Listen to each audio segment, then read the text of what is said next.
YouTube? Okay. Yeah.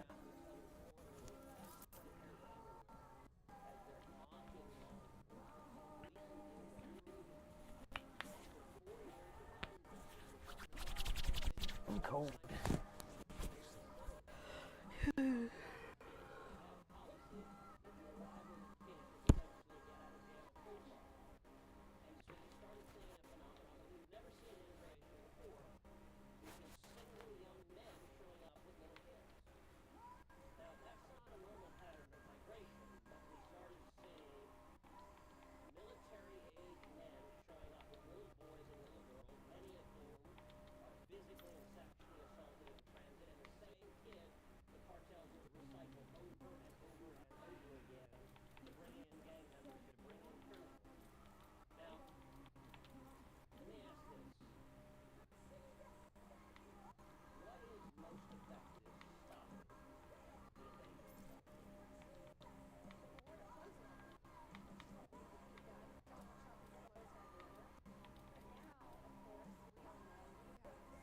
Are you for real?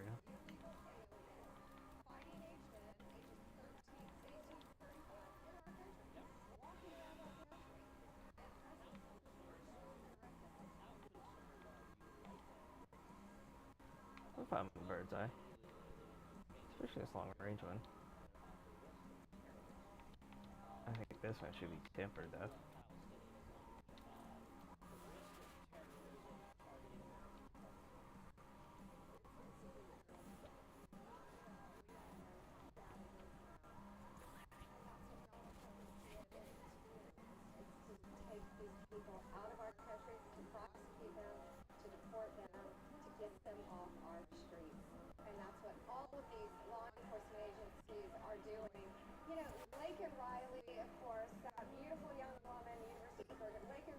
Huh.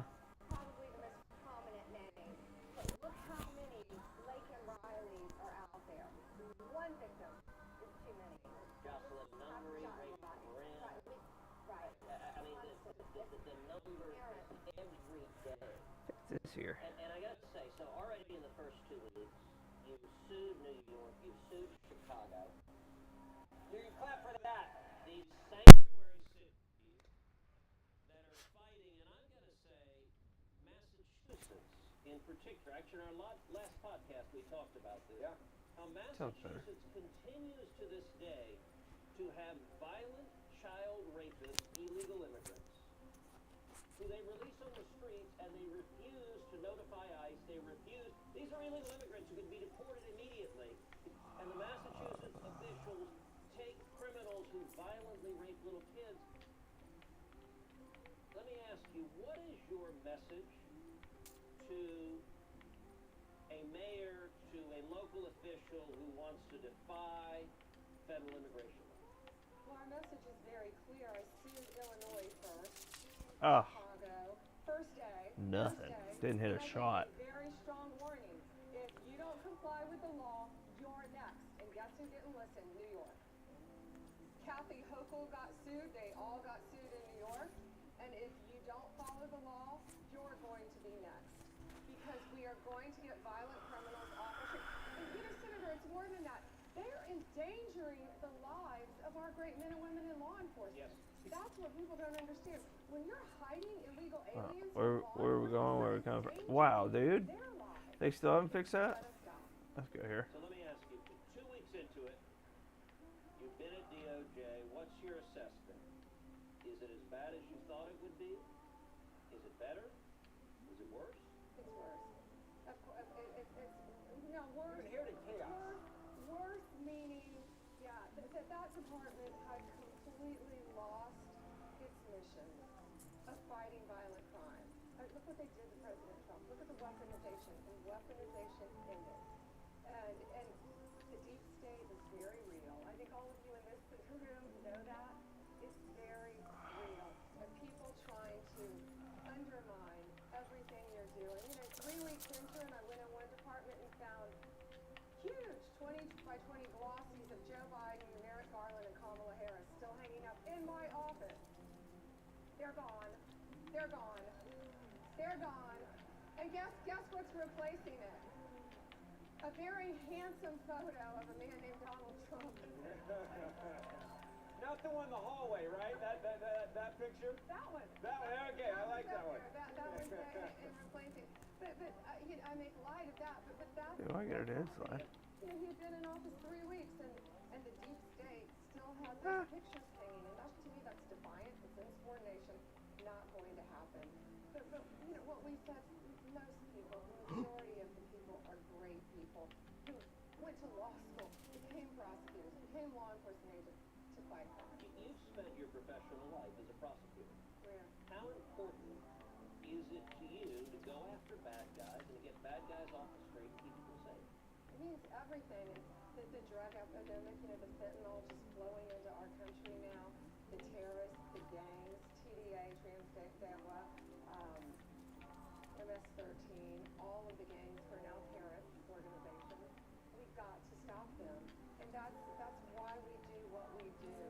And it's all, we all have to work together. And working with Homeland Security has been great. So one of the most shocking statistics from the prior administration is the number 300,000. 300,000 children that the prior administration had in custody and that they lost. That they do not. No, come on. We know What are you that many of doing? those children are being abused right now. That was bad, buddy. Homeland Security and the Trump administration, the efforts you are doing to find those children and to get them out of harm's way. That's top priority, and that's Donald Trump's top priority, to find these victims and to save them. And that's what I truly can't comprehend how any administration would let that happen and not care. And that's what we're all fighting for. And, you know, you say when you take a job with this incredible volume, you think, how do you do it? How do you focus every day? And you do it by saying, if I can save one life, it's worth it. Well, it's a lot more than one. But it compounds. That's how you start off, one life. And it is thousands and ultimately more. So I want to say something to the folks here at CPAC, which is, as many of y'all know, Woo! and Close one. this podcast, Verdict with Ted Cruz, we do it 3 days a week. We do it Monday, Wednesday, and Friday.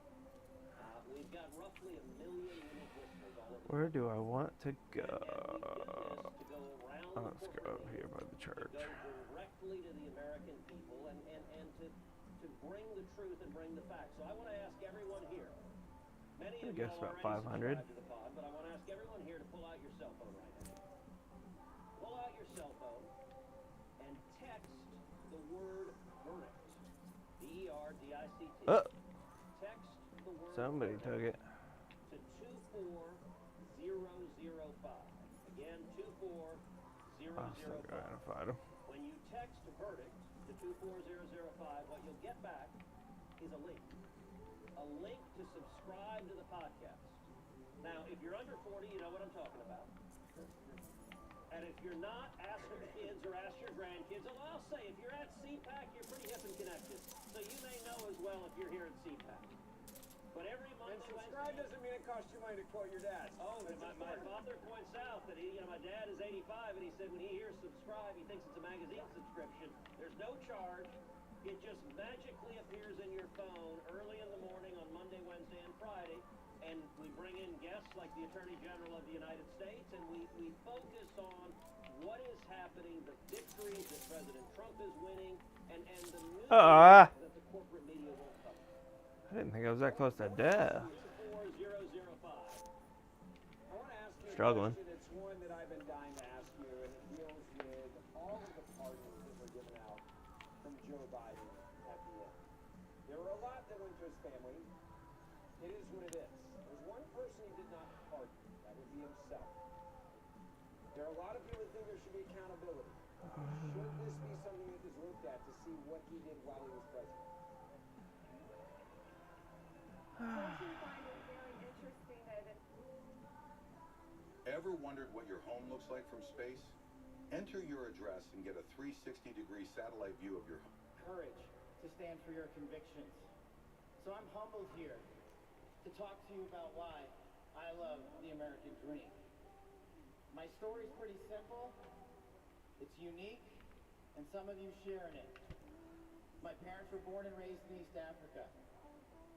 My father in the 1970s fled a genocidal dictatorship in Uganda.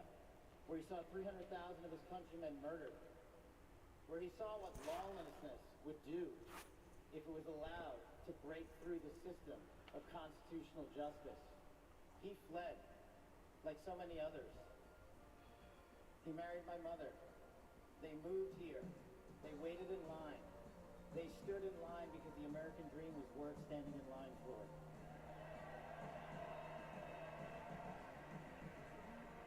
That dream is woven into the fabric of this nation, and our immigration policy is the greatest policy in the world. And now that we have Donald J. Guys, I am freezing. It will become the greatest policy in the It's world like again. 40 degrees down here. I forgot to shut the door, and you can see my screen is like less than 60 degrees.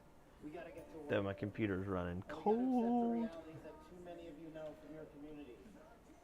President Trump launched in his first term priorities of national security, law enforcement, economy, and global diplomacy. But now we have to retread some of that. And I'd just like to go over a few of the things that our community has been living under these last few years. In the last calendar year alone, we had 100,000 drug overdoses. In the last calendar year alone, we had over 100,000 rapes. In the last calendar year alone, we had 17,000 homicides. That is unacceptable in 2025 in the United States of America. That is why we need constitutional law and order. When I read the statistic that for the age group of 18 to 45, the number one cause of death is CCP fentanyl. We are not prioritized to go after the threats that face this country, and most of all, that face our future generations. But thank God, we will be starting right now.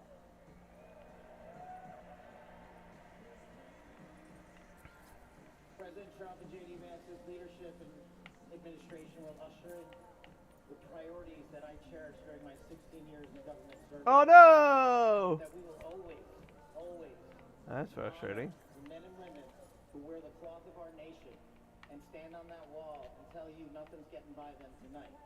And so to them, thank you.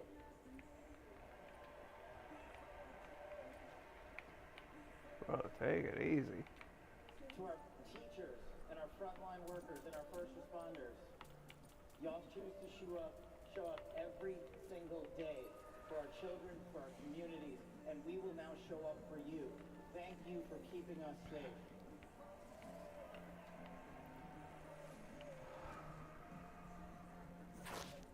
To the men and women in law enforcement, maybe I'm biased on this one. Our police officers, our sheriffs, our federal agents are some of the greatest warriors that God has ever created. And we will put them first because they have our backs, and now we will have your backs.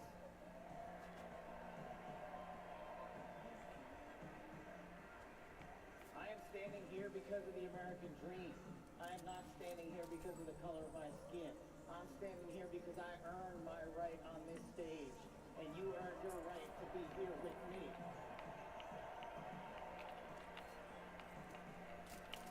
And I promise you this. Oh, well done. Good little movement there. That our law I don't lose the pistol fights very often. that our first responders, that our veterans, that our men and women in uniform who dare to serve this country and put themselves below the rest of our needs will be reprioritized to the top of the heap because they are standing on that wall, and we will not let that light go dark on them.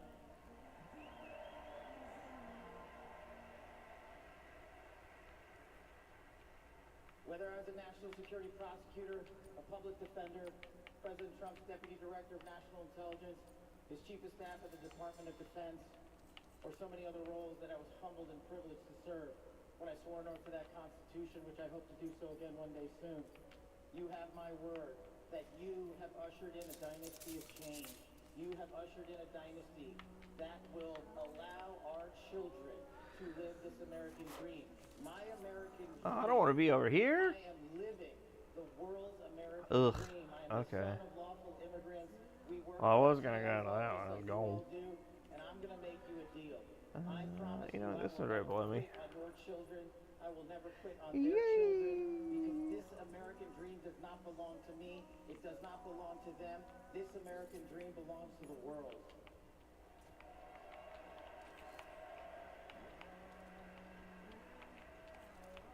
So in closing, I just want to tell you this. It's pretty cool to be speaking in Capital One Arena right before the boss.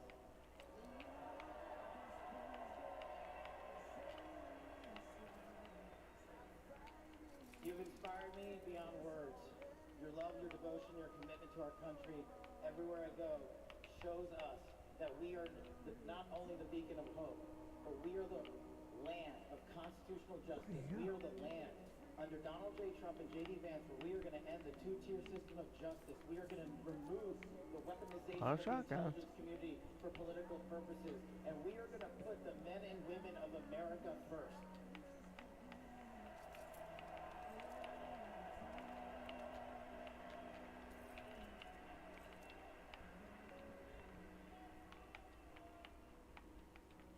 So listen, there's just one thing left to do.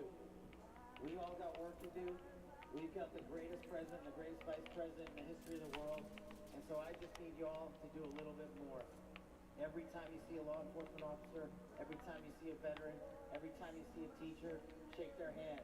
Give them a little bit of your time, because they're giving us all of our time. And don't forget to enjoy.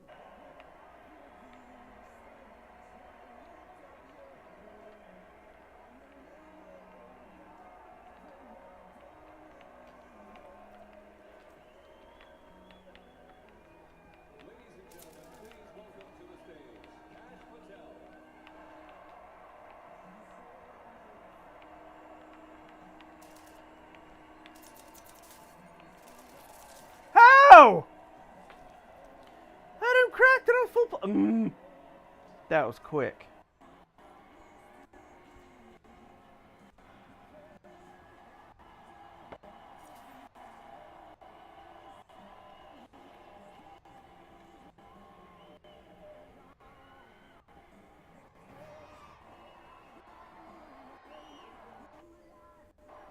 Oh my, how do you follow Elon Musk when he tells you you're going to take you to Mars? I'll tell you how. He and I share something deeply. We love the American dream. And we have been given a gift by God today to usher in a new dynasty. Because we just inaugurated Donald J. Oh, you know what? Trump as our 47th Let's get president. into that. Yes. And we just inaugurated J.D. Vance as our Vice President of the United States. And we did that because the American dream is alive and well. Because you chose What is that wrong our with this dream game? It's can be the dream ridiculous. Sure, for our children, I'll and the play. dream for our world. And we are at a crossroads here Dude. in America. But our future is bright because you had the courage to stand for your convictions. So I'm humbled here to talk to you about why I love the American dream. My story's pretty simple, it's unique, and some of you share in it. My parents were born and raised in East Africa. My father in the 1970s fled a genocidal dictatorship in Uganda, where he saw 300,000 of his countrymen murdered. Today's actually a really exciting day because we got to unfold one of these units right in front of a crowd of people. And I've told these people they're going to spend hundreds of billions, trillions of dollars actually.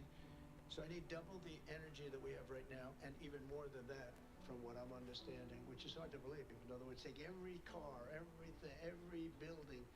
We need, whatever it is, 100% of the energy. We need that amount just to be in the #1 position. We need really more than that to really dominate, which I think we'll be dominating. But I told them, and they can't believe it. I said, we're going to get you quick approvals, and you're going to build your own electric plant so that you're going to create your own electricity when you build your plant, which will be massive. These are massive plants. But when you build your plant, we're going to let them build an electric generating plant where they build like a utility. In other words, Yeah, why instead of can't using you? Con Edison, Whatever. like we have in New York. Hello, Governor. Nice to see you back there. Why is it going black? And we do have Con Edison, and they don't do a bad job, actually. They could be a little cheaper with the price, perhaps, but they don't do bad. But we build our own utility. They can have their own utility. If they have any extra, they can put it onto the grid. But This way they're not subject to a bad grid or a dangerous grid or a grid that gets taken out by bombs or war or anything else. So they actually couldn't believe it. They said, "You think you can get that approved?" "Yeah, I'll get that approved very quickly." They couldn't believe it, and they're so happy. And they're going to do some in Virginia, some big ones.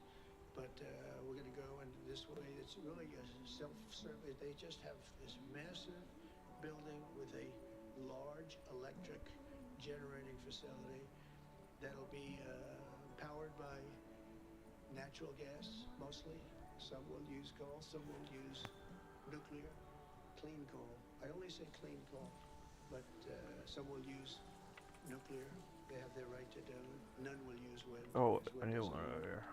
It's just terrible how an environmental person can like wind. It kills the birds. It's very expensive. It's 7-8 times more expensive than other forms of energy. Every wind turbine in the country that goes up needs massive subsidies. It's really the only energy that needs subsidy, essentially. The solar's Oh. doing okay.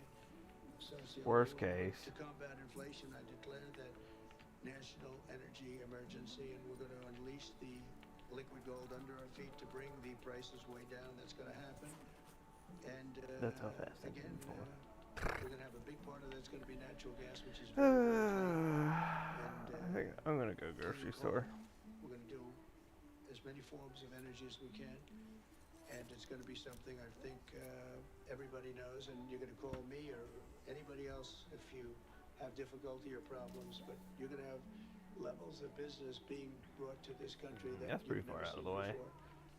The tariffs are bringing them more than anything else. The country's bringing them, but the tariffs are bringing. They hadn't been here. Let's got that on the way. And we're creating tremendous tax incentives. But the biggest incentive is they don't want to pay 100% tariff or 200% or whatever it may be. And as you know, we're going to be announcing tariffs on cars from foreign countries of 25%. That'll be done in probably April 2nd. I was going to do it April 1st, but I said I don't like that date.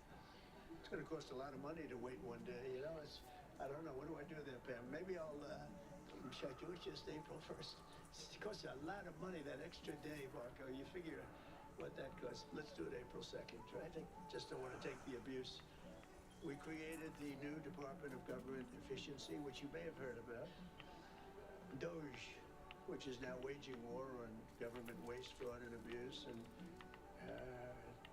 we've begun the largest deregulation of industries and other things. It's proper deregulation that has ever done.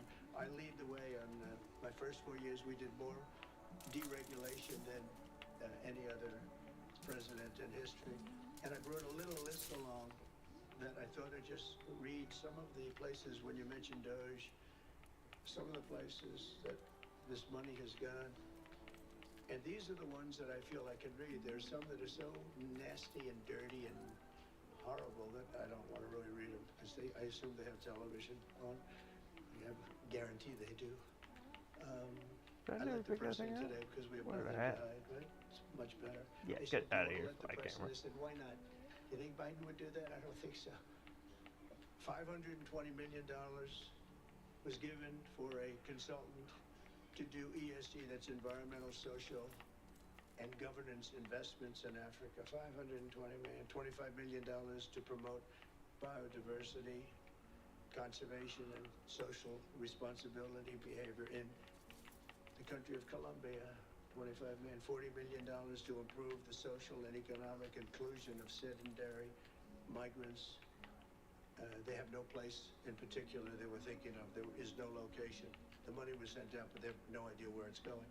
$42 million for social and behavior changes in Uganda, and $10 million for Mozambique medical male circumcision.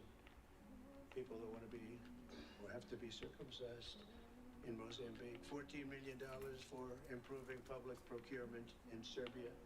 $486 million to Consortium for Elections and Political Process Strengthening, which $22 million was for inclusive participatory political process in Moldova. And $21 million going to my friend, Prime Minister Modi in India, for voter turnout. We're giving 21 million for voter turnout in India. What about us? I want voter turnout too, Governor. $29 million to strengthen the political landscape in Bangladesh. Went to a firm that nobody ever heard of. Got 29 million. They got a check. Can you imagine you have a little firm, you get 10,000 here, 10,000 there. And then we get 29 million from the United States government. There are 2 people working in that firm. 2 people. I think they're very happy. They're very rich. They'll be on the cover of a very good business magazine pretty soon for being great scammers. $20 million for fiscal federalism and $19 million for biodiversity in Nepal and $47 million also for improving learning outcomes in Asia. Asia got a lot of money. $50 million plus another $50 million for condoms for Hamas. They gave $50 million and it worked out so well, they gave another $50 million a little bit later. Condoms, $100 million for Hamas. And we're also uncovering outrageous incompetence and fraud in the Social Security. And I read this last night, so Governor, you're going to be bored hearing this, but you know, you never get bored because it's not possible to even believe it. So if you live 100 years, it's a long time, but let's assume that they had millions and millions of people living because they have like 10 million people in the Social Security living. But let's go over 100. So now you're more than 100 years old. We have 4.7 million Social Security numbers. People from the age of 100 to 109. Ah, 100 to 109. We have well done. 4.7 million people on our Social Security rolls, right? Well, that's a lot of people. I haven't, I knew one guy was 100. The great Lenny Litt, when he was a builder in Manhattan, he lived to 103. You knew him. He was one of the greatest builders. He was so happy. He was the reason he lived. He loved building. He'd build a building a year, right? Never had a problem. You knew Lenny Litt when I would think of him, right? He was a great guy and got along with everybody. He got along with Democrats, Republicans. Everybody loved Lenny. When he died, it was a bad day for New York, I'll tell you. He was a great guy. But he lived to 103, 104 because he just loved his business. He was designing a new building at 103, and that was the end of it. He didn't quite get the design finished. But you had 3.6 million people aged 110, substantially older than good old Lenny. So I got somebody From over 110 there. to 119, you have 3.6. These are the people on the rolls. Now we're looking to see whether or not they've been paid, because if they've been paid, then you're just using those numbers to take out the money, all the money that's paid to those people. 3.47 million people from the age of 120 to 129. 3.9 million people aged 130 to 139. 3.5 million people aged 140 years old to 149 years old. I think this is the case for Pam. I think I might give you this, Pam, just you can have it. In fact, I will. 1.3 million from age 150. There's 1.3 million people, they say, are alive and receiving Social Security. Now, that's the only thing we're checking. Are they receiving it? Because if they're receiving it, that makes it much worse. If they're not receiving it, that just makes it incompetent. They shouldn't be on the rolls. And the only thing good about this is that when we take all these people off the rolls, and we have tremendous fraud underneath, people that are 80 and 60 and 50 and everything else, but this is really incredible. 1.3 million from 150 to 159, and over 130,000 people are on the rolls of Social Security over the age of 160 years old, including 1,039 people between the ages of 220 and 229. So we have, think of that, we have 1,039 people who are 220 years old to 229. We have one person at 240 years old, and here's the beauty of them all. We have one person at 360, which is strange because the country is 250. So, and they're 110 years older than the country. Here, Pam, you better take a look at this. That's much better for you than for me. Now the question is, are they getting paid? Because somebody maybe is getting paid. Yeah, I have a feeling you were. I said, what a convenient thing. This is so nice. We created this department, Doge, and the kind of numbers are incredible. It could be $500 billion, but it could be $1 trillion. It could be even $1.5 trillion. We're going to find out. I mean, I'm actually going with Elon, and Elon's doing a really good job. And I said, who are these people that travel? We call them the Dodgers. And I said, what are they? He said, they're generally young people with extremely high IQs who are very good with computers. So you have to be good with computers. Oh my So one of the gosh. scammers talks and tries to tell them why it's perfect. They say, no, it doesn't work that way. You know, it's very hard to talk them out of something when they have you. But we're actually going to Fort Knox because I want to see, do we have the gold? Do we still have, whatever it is, tons of gold? I hope we do. Wouldn't that be disappointing? To Fort Knox, you go up here to that. Yeah, they didn't hit a shot. You can't get in, you can't even see it. Nobody sees it. You go in, the place is dry. Would that be terrible? There's another one. Maybe you should go with us to that one. But we're going to go in there pretty soon. They can open the doors to Fort Knox. If any governor would like to go with us, do you want to go with us on that one, Ron? That could be good. Could be interesting. Can you imagine if we open it up and there's no gold? Well, I think there will be. For one reason, it's really heavy. You know, you're still far gold. You got to be strong, so it's not like other things. But we're looking at everything. We have the largest deregulation campaign in history, and we are, again, I did more than anybody, but this blows it away. And for one, every time we put in a new regulation, we're not allowed to put it in unless we terminate 10 old regulations. So it's 1 in 10. We did 1 in 7 in my last administration, and the problem is some of them were put back, foolishly put back. There was no reason for them.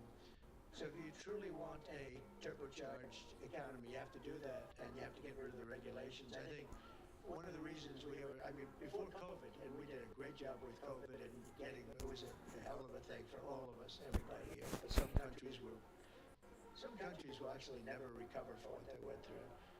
But we ended up giving back, and we turned over the reins. The stock market was higher than just previous to COVID coming in, which was an amazing achievement. But we were, just prior to that, I will never forget, I was sitting down with 2 consultants, the 2 great pollsters. They said, sir, this economy is so good. We're the greatest economy in the history of the world. We were doubling up China. I was also charging China hundreds of billions of dollars in tariffs, which no president charged them anything, but they were killing us. But we were beating everybody. Everybody said that in 2018, China was going to overtake us as the biggest economy in the world. And by the time I got finished, we were so much bigger than China. We still are now. But another 4 years like we had just passed, you will have China being much bigger than you. There's no reason. If we have a smart president, there's no way that they should ever be able to catch us. But this pollster said to me, sir, if Abraham Lincoln and George Washington came back from the dead and they ran as president and vice president, they'd never be able to beat you. And I said, thank you very much. The next day I go into my office and a group of scientists is sitting there. Sir, we'd like to tell you there's something very bad happening in China. There's dead bodies all over the place. And that's the first time I heard the word pandemic in a long time. And that's where it started. And you know where they were? All around the Wuhan lab. That's why I was, from day one, I was saying, they had little slits like this. You saw them from the air, from space. And they were just little slits, but they were body bags. They were black body bags all over, so many. And that's where it came from. One other thing, just before we leave, I think you should do this. For safety and security and for the good of our nation, you should do it anyway, regardless, even if it costs 10 times more. But it actually costs you just a tiny fraction. If you went to paper ballots and you're voting, and I would hope that every Republican would, so it costs exactly 8% of what the machines cost. These machines, they got something going. They get business. It's amazing. So paper ballots, and paper is very sophisticated today. And paper, it's called watermark. It's impossible to copy, impossible to cheat. It's actually hard to believe that a piece of paper is highly sophisticated. But it's watermark, and it's very, it's amazing actually when you see it. You can't cheat. But if you went to paper ballots and same-day voting, and if you went to voter ID, and also one other thing, you want proof of citizenship. Those four things: proof of citizenship, voter ID, paper ballots, one-day voting. And if you went to two-day voting or three-day voting, but some of these states you go, you have 64 days. You know, California just finished up just a short while ago. They were voting a week and a half ago. They're trying to finish them up. And other states too. They were weeks after the election. I mean, if that were a close election, you'd have to wait for weeks and weeks and weeks. You've got finished fast, right? Thank you for your help. We did very well in Georgia. It was very nice.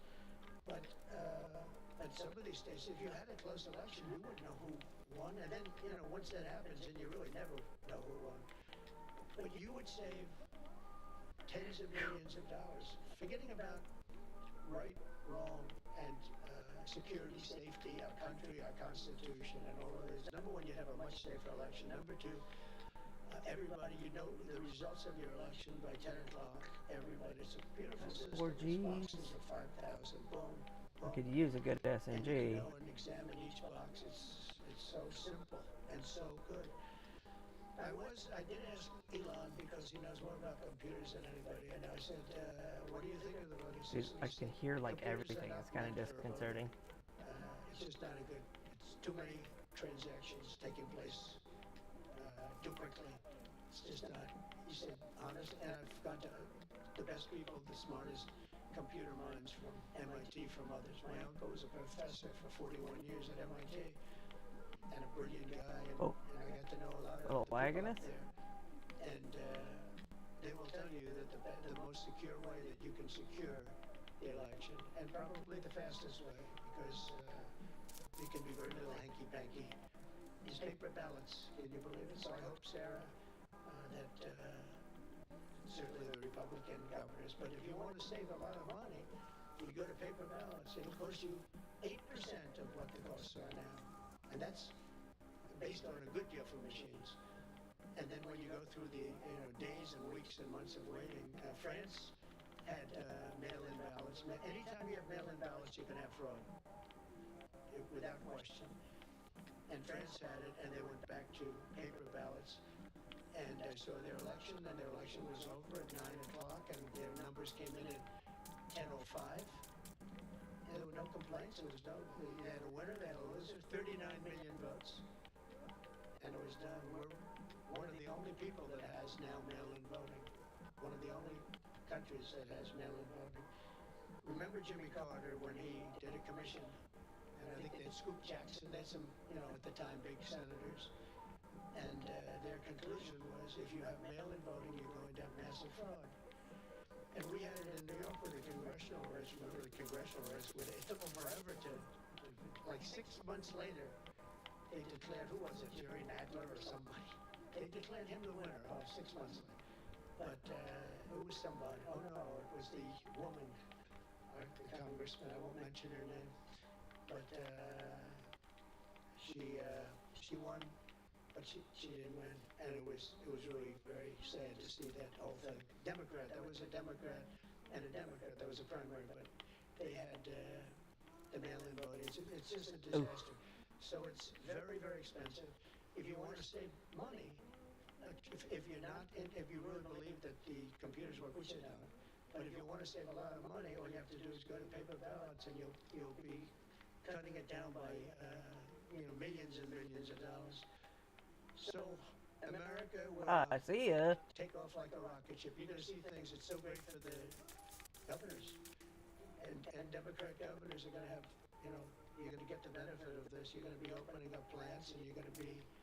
I hope we have enough people. And we want people to come into our country, by the way, I do, but they have to come in legally. So we need people in the country, but they have to come in legally. 2 weeks ago, I signed an executive order banning men from playing in women's sports. Many Democrats are fighting me on that. I hope you continue, because you'll never win another race. And it's just crazy.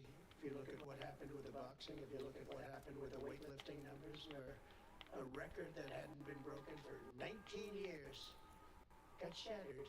They put up an eighth of an ounce here, an eighth of an ounce there. 218 pounds or whatever it was at. And hadn't been broken in 19 years. And then guy walks up, who transitioned,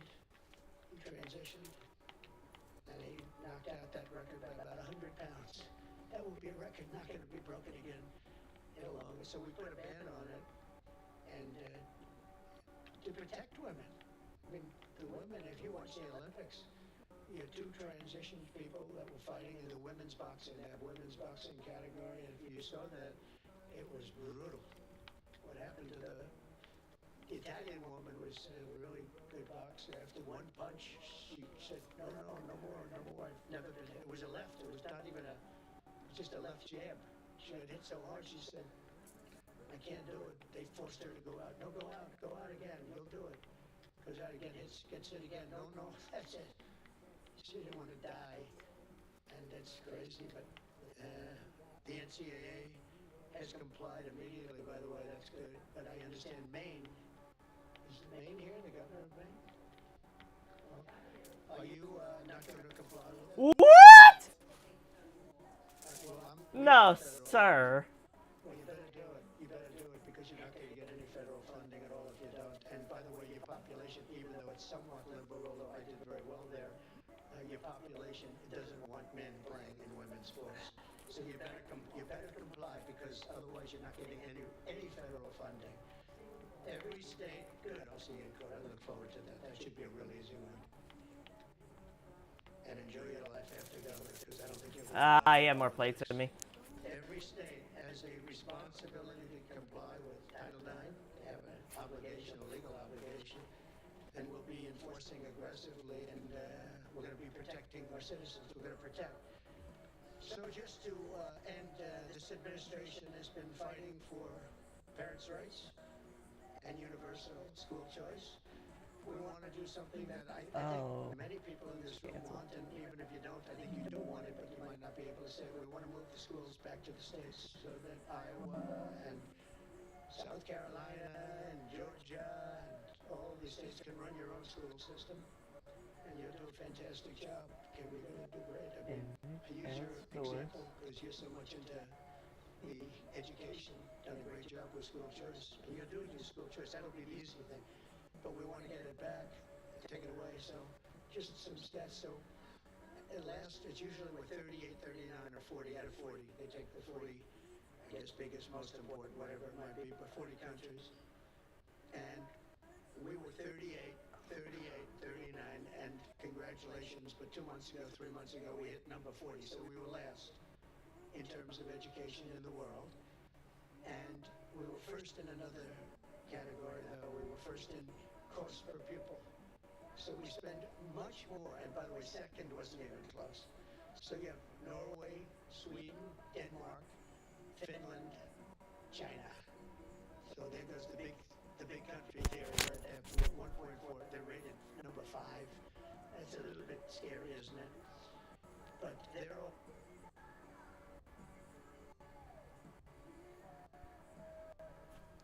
What happened?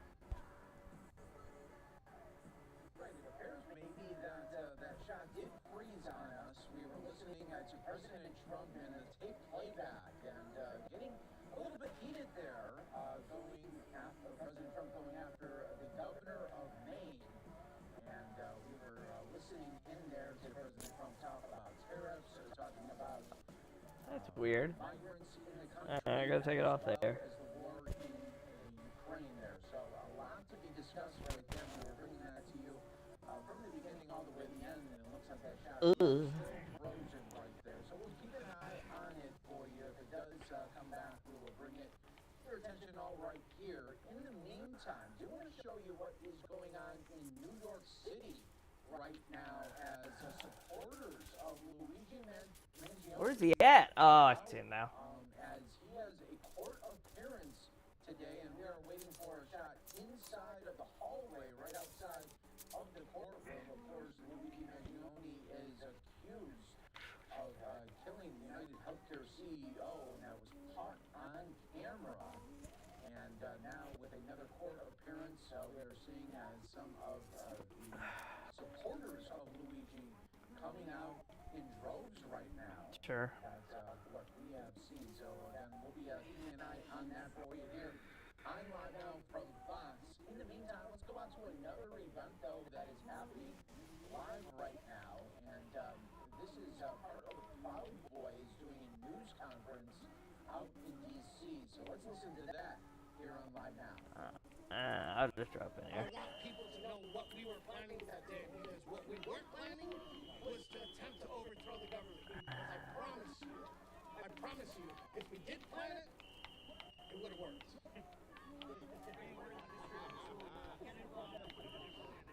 I'm sorry? Are you worried that the history books are going to tell a different way than you want? No, I mean, I don't care, because I do things like this, so I talk to you guys. Whether people want to believe us or not, I don't care what history book writes. I'm with my brothers, I'm with this beautiful crowd of J6ers, and that's what's important to me. There's some really important truth. The question was, how do you want J6 to be remembered? We want the J6 to be remembered as One on top there. what we still have yet to know, and what you guys have failed to do, is Did I see something discuss down there? what happened at the senior leadership of the Capitol and the decision-making process there. We have a brand new subcommittee that was just created. Keep an eye on that for you. That news conference is still going on right now, but it looks like our team playback coming back here over President Trump. So let's bring that to you right now on Live Now. You're being told, Ron sitting there saying, oh, give me the education. You're being told by people in Washington that don't know much about your state and maybe don't like your state, maybe don't like you, maybe don't like Donnie, huh? about what they should be doing. And I'll tell you what, we will compete many of our states. I figured 35 of them. We're going to have 35 great ones. We're going to have 5 that are okay. Then we'll have another 5 that are blah. And then we're going to have 4 or 5 not so good.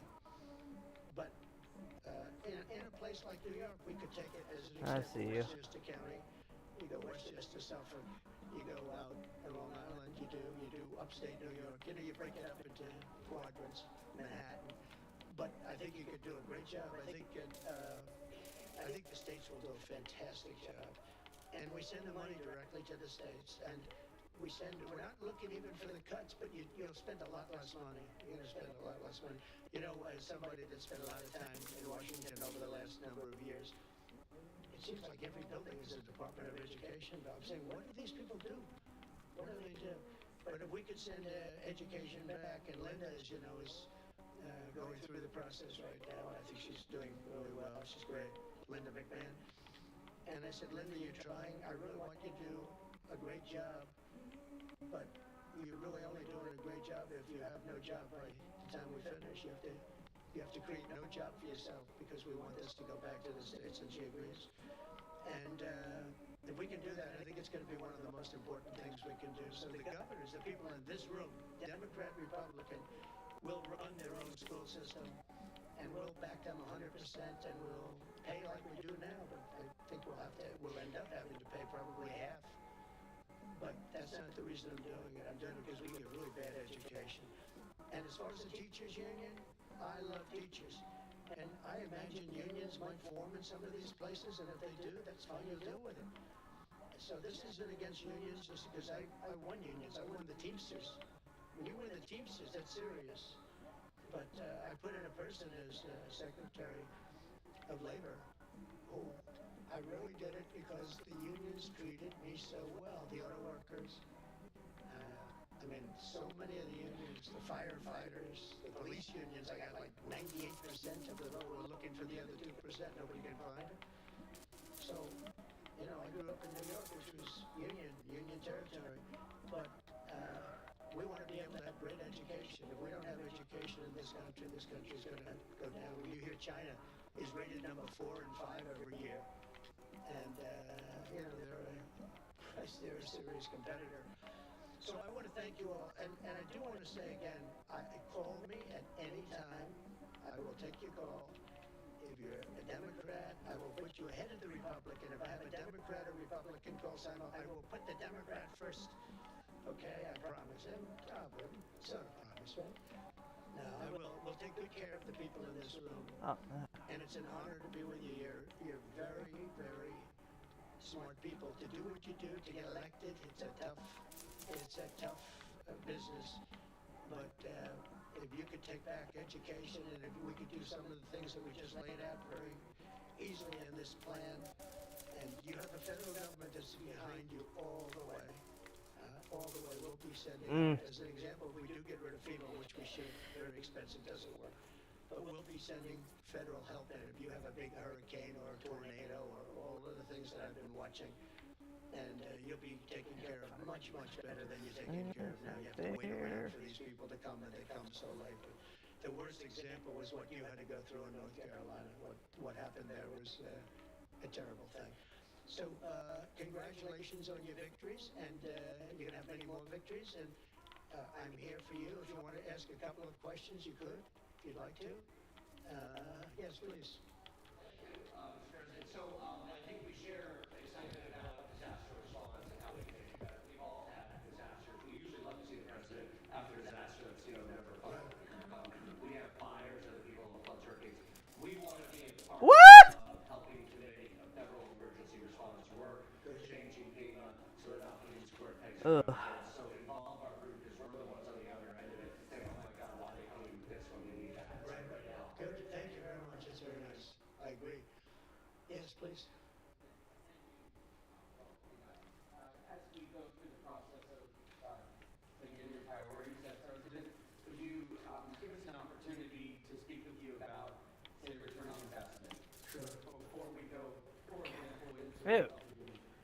I gotta go.